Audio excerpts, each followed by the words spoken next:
이렇게 나눔 가운데 좀 언급된 부분을 가지고 주님께 조명을 구합니다. 어, 뭐 좀 몇 년 됐는데 이제 데이비드 오어라는 어떤 아프리카권의 목사님이 한국 전쟁, 한반도 전쟁에 대해서 예언을 한 거로 기억하고 있습니다. 그래서 그것과 관련된 언급이 오늘 교재 가운데 있었고, 또 미국의 어떤 목사님인지는 정확히 제가 기억을 못하는데 어떤 목사님이 어느 지역에 지진이 날 것이다. 그래서 많은 사람들이 좀 영향을 받고 그 지역에 가려던 어떤 형제는 뭐 좀 고려하기도 하고, 그러니까 그런 일들이 종종 있죠. 한국에서도 몇 년 전에 수원 쪽에 여러 교회들이 연합해서 그 목사님들이 교제하고 같이 이제 기도하는 가운데 전쟁이 일어날 것이므로 성도들한테 이렇게 공표를 했죠. 전쟁이 곧 일어날 것이고 어디서 어떻게 일어날 것이고 어떤 일이 있을 것인데, 그러므로 이제 좀 은행에 가서 돈을 다 찾고 이제 준비를 하고 어떻게 어떻게 하라, 이제 이런 케이스들이 왕왕 있습니다. 그래서 우리가 좀 기도를 이 부분에 있어서 이렇게 하나님께 조명을 구해야 되겠죠. 예언이 있는데 이루어지지 않은 경우, 틀린 예언인지 아니면 맞는 예언인데 뭔가 다른 어떤 중간에 어떤 문제가 생긴 건지, 그런 거 우리가 생각해 볼 수 있습니다. 지금 경우에는 어쨌든 한국 전쟁에 대한 이 예언, 데이비드 오어 목사의 예언에 대해서 뭐가 문제인지 이렇게 좀 주님께 물었습니다. 기도하라고 주신 감동입니다. 하나님이 감동을 주실 때 외치라고 주시는 것이 있고 조용히 기도하라고 주시는 것이 있습니다. 그러나 대부분은 외치라고 주시기보다 중보하라고 주신 것입니다. 하나님 마음을 나누시는 것입니다. 분명히 한반도에 위기가 있고 분단 국가이고 언제 전쟁이 나도 이상하지 않은 상황입니다. 전쟁 날 수 있어요. 그가 본 것이 틀린 것은 아닙니다.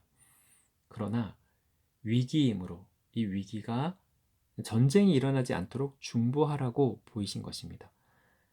미국의 그 목사님 경우 지진도 마찬가지입니다. 언제든 어디든 일어날 수 있는 자연재해입니다.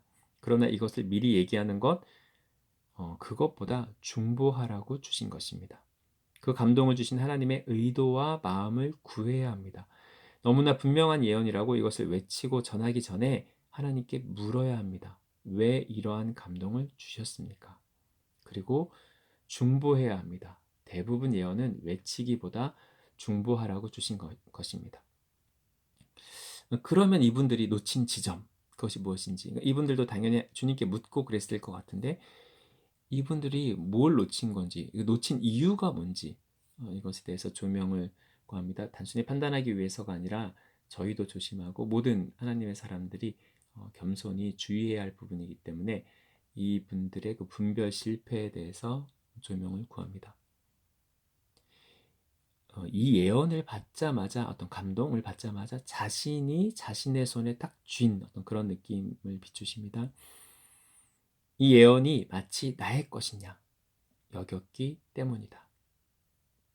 하나님이 비추신 것, 나에게 주신 것이기 때문에 내가 이렇게 하겠다. 하나님이 무엇을 하기 원한다는 아버지의 마음보다 나에게 주셨으니 이것으로 어떻게 하겠다는 생각이 더 앞선 것이다.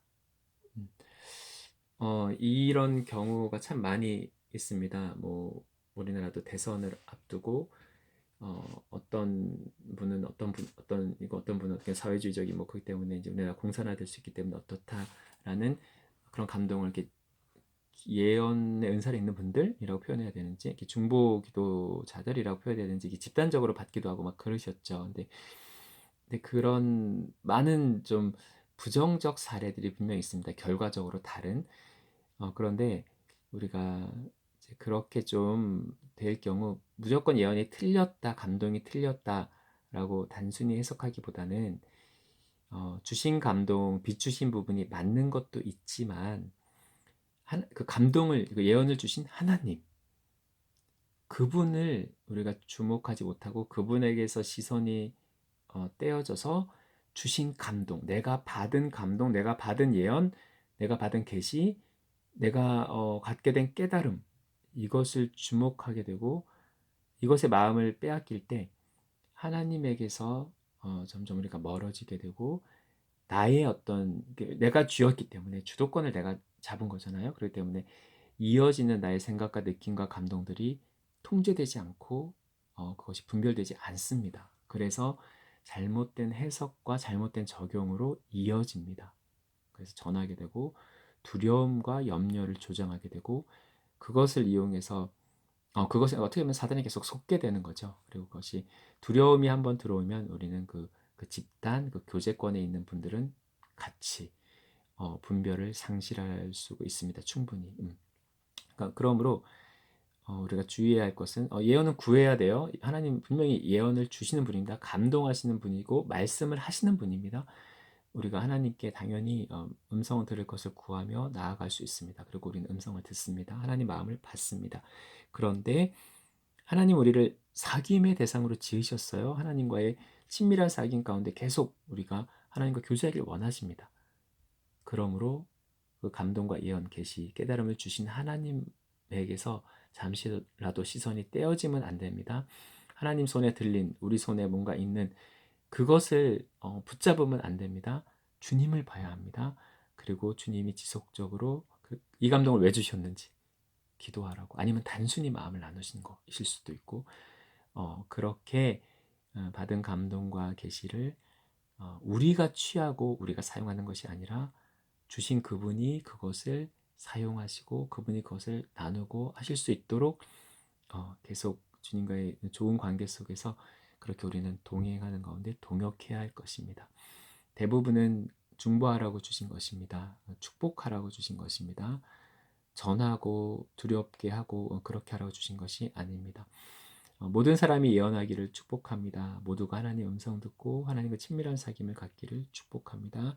그러나 겸손히 우리가 앞서지 않고 하나님과 손잡고 하나님과 동행하는 모든 하나님의 자녀들 되기를 축복합니다. 판단과 정죄가 아니라 겸손히 자신을 돌아보고 이런 실수하고 실패하는 분들을 위해서도 중보하며 그렇게 함께 세워져 가는 우리 모든 교회이기를 축복합니다.